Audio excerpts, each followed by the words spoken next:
Hello, welcome. It is time for the July social briefing. This is live, this occasion. I know I had to do a pre-record last month as a backup plan because I was in London, but this is very much live today. So let's dive straight in. If you've been here before, welcome back. If you're new to this session, welcome along. I hope you find it valuable. We'll probably only have about 30 minutes of updates today. It's been a little bit quieter over the summer months, but let's see what's in store. Do say hello in the chat. I've got one eye on it on my screen, so it's always nice to know who is watching the session live. And if you do have any questions, pop those in and we'll see if we can answer those for you as well. Morning, Molly. So, this is me. My name is Luan Wise. I am a marketing consultant. I've worked in marketing for over 25 years now and kind of focused quite heavily on social media for the last 15 years or so. I spend my time speaking, training, studying, and researching this topic as well. This session is being recorded and I will share a link to the slides as well. I will pop it in the chat at the end of the session. So please do feel free to take those slides, share it with your colleagues, refer back to it afterwards. The way the session works is that I'm going to run through a few industry reports that I've spotted over the last few weeks, and then some of the key changes to the social media platforms. I'm not going through every change on the platforms. You can find those all on my website. The link is there. I curate them every week. I look through all of the websites, newsrooms on the platforms, the key websites such as TechCrunch and The Verge and everything else, just to see what's happening. And I pull those all together. I round them up in this monthly session, but there is also a weekly email if you want to subscribe to that. You'll see it at the bottom banner of my website. So today I've got some reports and then I'm going to cover Meta, Facebook, Instagram and X. Not to say that there aren't updates across the other platforms, but the ones that I think that you really need to know or be aware of are the ones that I'm going to cover today. So the three topics of industry insights that I've picked out today, and I've put the links so that you can, when you grab the slides, go and have a look, download these, read them in depth for yourselves. But we love Metricool for deep diving into the different social media platforms. Over recent sessions, we've looked at the Instagram reports, the LinkedIn reports. Their latest one is about YouTube. SocialInsider, also a go-to for social media benchmarks, up-to-date platform by platform insights. I've picked up on a report that I haven't shared with you before, but was published in May, that focuses specifically around engagement on Instagram. Now, I know from lots of conversations that I have and training courses that I deliver that engagement is always that key objective. So there's some useful insight in this report that I'm going to share. And I don't normally talk about search and search engines and kind of website analytics, but there is a useful update from Google and their Search Console, which is reporting for social posts. Anyone that was around at the time that Google Analytics made a shift to GA4 and has kind of maybe like me gone, oh, it's so much harder to find what I need now when it relates to social media content driving through to websites, we have got a bit of a new resource here. So let me have a look. Starting off with YouTube, and as a reminder, YouTube is the #1 platform in the UK. According to Ofcom research at the end of 2025, most actively used social media platforms in the UK, YouTube was top, followed by Facebook and Instagram. Now, globally, according to the data reportal insights that we often look at, YouTube is usually second and Facebook first. So YouTube is key. YouTube video content is really important to our mix. There's no denying that. We've seen it over recent years in terms of the growth of TikTok and Reels as well. But if we kind of go back to the original YouTube and this Metricool report, the slide that I picked out that interested me the most was how only 3% of users specifically go to a channel to find videos. So people on YouTube, and this is the chart, the pie chart, bottom left here, only 3% are specifically going to YouTube and looking for a channel to find videos to watch. And that's probably the loyal subscribers, the ones that kind of create the episodic weekly content where people know on a Sunday evening to go and have a look for the new video content. But 61% of views of YouTube content is coming from shorts. The format that is under 3 minutes, so like our TikToks, like our Reels, most people are finding YouTube content through the shorts feed. So over on the right, are shorts a must or a nice to have? There's kind of a bit of a mix in terms of the insights here. They're saying that channels that don't publish shorts have an average 4.3 views per long form video. So it does help drive visits to long form. They're not essential, but I think if you are creating TikToks, you are creating Reels, why not repurpose them as shorts? Repurpose longer form video. Some of you may have spotted that each month now I take this webinar, I actually use Opus Clip, I upload the recording and then get some short form video content and share that afterwards. So if you haven't been thinking about this, maybe it's something to add to your to-do list.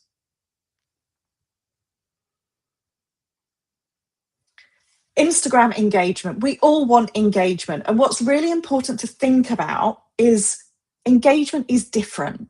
I've talked over recent months, and anyone that's done any training with me, elements of Instagram, from Reels to carousels to feed to broadcast channels, engagement is different.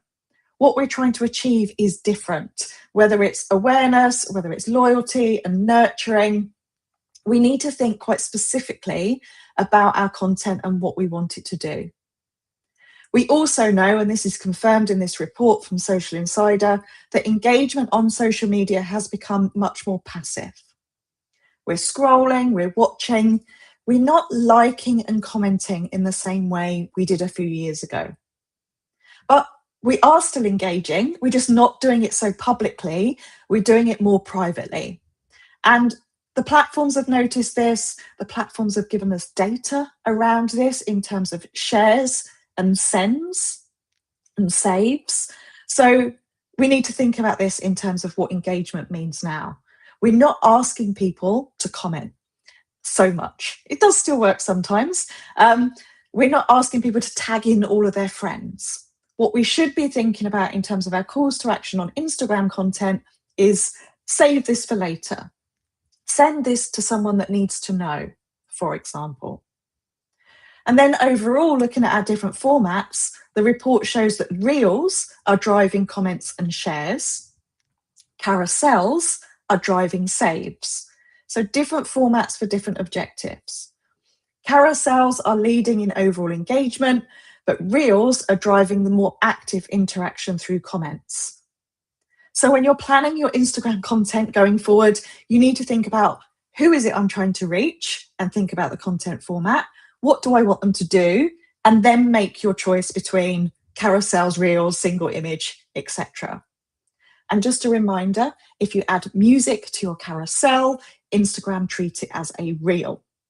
So you've got a few options going on. We much need to take a layered approach to things now. And then the third one, Google Search Console. So Google is introducing a new property type in Search Console. And if you haven't got this set up, I've put the link in. You can go and set this up. You don't even need a website now to access Google Search Console, because it will now let you monitor your social media and your video posts. Now, to start with, it's supporting Instagram, TikTok, X, and YouTube. So you would go to Google Search Console, you would either add your website or connect your accounts. It is not currently available for LinkedIn. So it is a big step, particularly because, as I said, GA4 hasn't been so helpful around measuring the connection between websites and social search.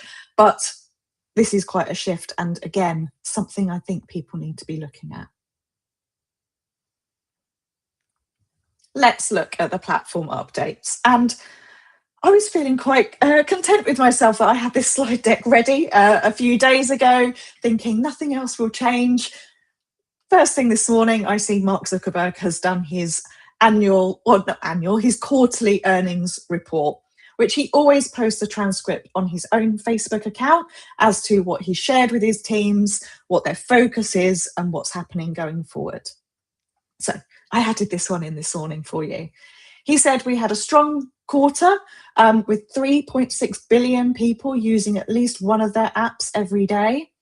They've reached some milestones, Instagram reaching 2 billion daily actives, Threads crossing 500 million monthly actives, because using different data for different data points here. And things on WhatsApp were at an all-time high during the World Cup.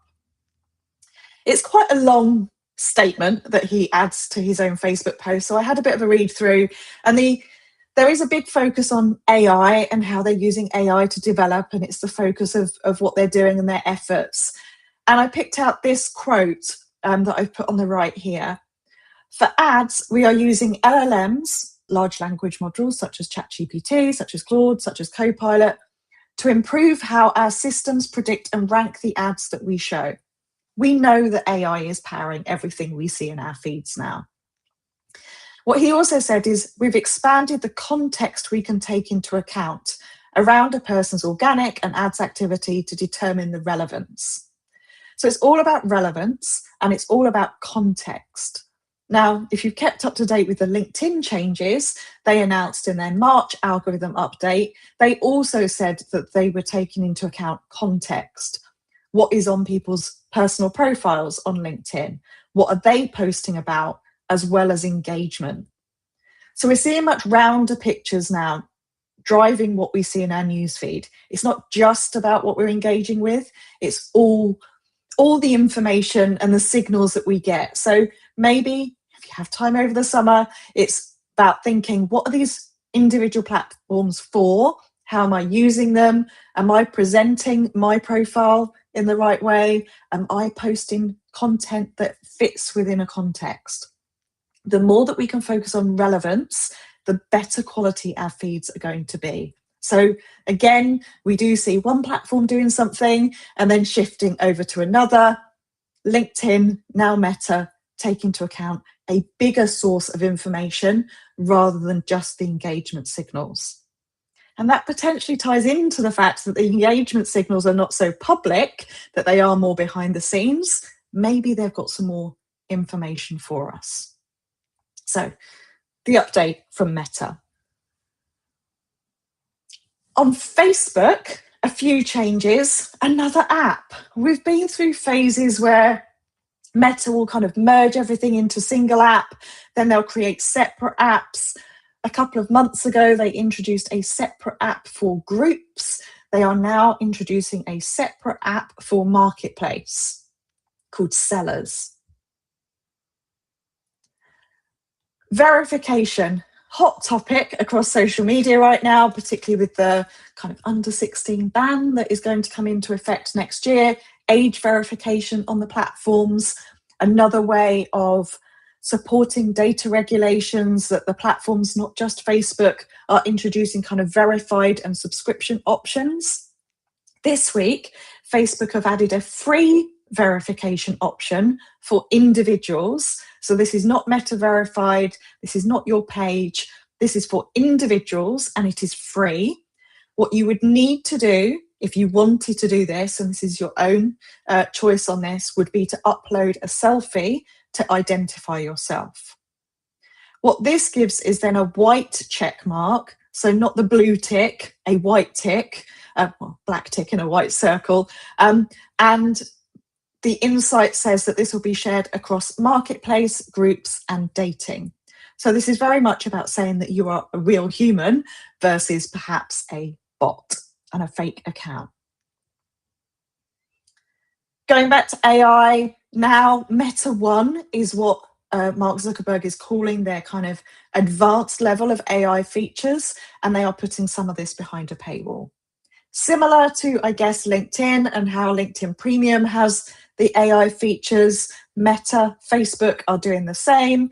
Some of their advanced AI features will be pay to access, and at the moment, that subscription is $19.99 a month.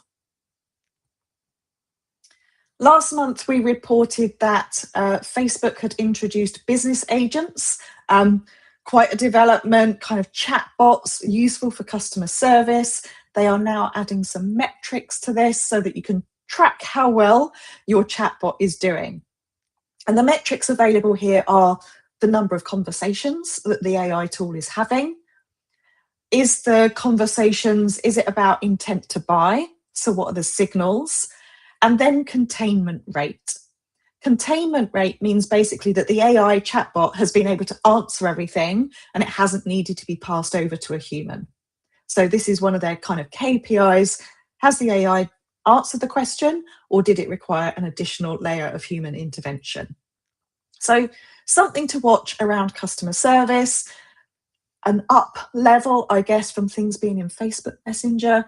Let me know if anyone has seen this as a user, or maybe it's something you're implementing for your business at some point. Instagram. So a couple of changes on Instagram. It probably is the platform that likes to change features the most. And again, the first one here is a trend that we have seen on TikTok, now coming across to Instagram, and yes, another app. Instagram are introducing a specific TV app for their longer form, episodic and live content. So we know now that many users are watching YouTube in their living rooms, on their smart TVs, not always on a desktop or a tablet or a mobile. So Instagram are kind of taking that and shifting towards TV as well. But this concept of the kind of episodic content is something that we mentioned with TikTok before, introducing their own kind of short form dramas, whether it's an interview series, maybe it is more of an entertainment series, but shifting from things being kind of one-off to being part of a series. Back to AI features, Instagram are adding more languages for their AI translations for Reels. I think they've added 3 or 4 new languages, so there's probably about 10 available now, and something that Adam Mosseri himself has shared in his weekly Q&A that he hosts at the end of the week was to support reach, switch on AI translations. So obviously they want to push this new feature, but he highlighted that English, maybe it's your native language, isn't everyone's native language. So being able to switch on AI translations does widen the opportunity to reach other users, potential audiences, wherever you're operating. And then potentially one of these features that has been asked for a long time but took a while coming, a bit kind of like the grid rearrangement, is audio updates. You can now go back to your old posts and swap out the music. Now, you may think you don't need to do this, but you might wish to. This is going to be useful if Instagram ever changes its arrangements and its contracts with music owners, because sometimes that has happened in the past.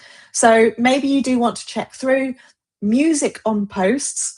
I've already mentioned carousels. If you add music or any audio, gets treated as a reel. Again, Adam Mosseri has said adding audio does help with reach. Even if people aren't listening to it because they have their sound off as a default, it is a feature that they suggest that you add. So now you can go back to your old posts and do that. And X, some people are still using X. I actually ran a training session last week and everyone was still using it, which kind of caught me by surprise. The stats are still there in terms of users on X.